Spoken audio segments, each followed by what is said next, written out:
Hello everyone. আচ্ছা দাও, কাল থেকে আমার রেগুলার ব্যাচে আমি সয়েল মেকানিক্স পড়ানো শুরু করব, ঠিক আছে? তুমি যে পরীক্ষারই প্রিপারেশন নাও না কেন, সেটা জুনিয়র ইঞ্জিনিয়ার লেভেলের কোনো পরীক্ষা হোক বা অ্যাসিস্ট্যান্ট ইঞ্জিনিয়ার লেভেলেরই কোনো পরীক্ষা হোক, সয়েল তোমাকে জানতেই লাগবে। যদি সয়েল মেকানিক্সের কনসেপ্টে কোনো রকম গড়বড় থাকে বন্ধুরা, রিটিং যদিও বা ক্লিয়ার হয়ে যায়, ভাইভাতে কিন্তু একটু নড়বড়ে অবস্থার সম্মুখীন হতেই পারে, ঠিক আছে? কারণ আমাদের রাজ্য সরকারের যা কাজ হয় সরকারি দপ্তরগুলোতে সয়েলেরই বেশি রিলেটেড কাজ। হাইওয়েও সয়েল রিলেটেড, আবার আমি ইরিগেশনে সেখানেও সয়েল রিলেটেড কাজ করি, কেএমসি, কেএমডিএ, এমইডি, তুমি যাই বলো না কেন সব সয়েল রিলেটেড কাজ। ফলে সয়েল মেকানিক্সের কোশ্চেন এই কারণেই পরীক্ষাতে অন অ্যান অ্যাভারেজ 10টা থাকে।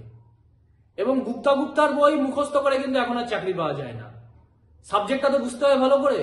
সাবজেক্ট বুঝে যদি সেই নলেজের সাহায্যে গুপ্তার বই টোটালটা করে ফেলো, তাহলে দেখবে আর কোনোদিনও সয়েলের ওপর কোনো ভীতি তো থাকছেই না।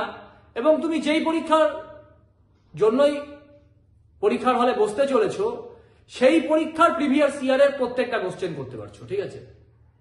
ফলে সয়েলকে তোমাকে গুরুত্ব দিতে হবে। তুমি আমার গাইডেন্সে নাও, বা তুমি অন্য কারোর গাইডেন্সে আসো, বা তুমি নিজের বাড়িতেই পড়ছো না কেন, কলেজে একটা পড়িয়েছিল সেই নলেজে নিজের বাড়িতে পড়ছো, সয়েল কিন্তু গুরুত্ব দেবে, ঠিক আছে?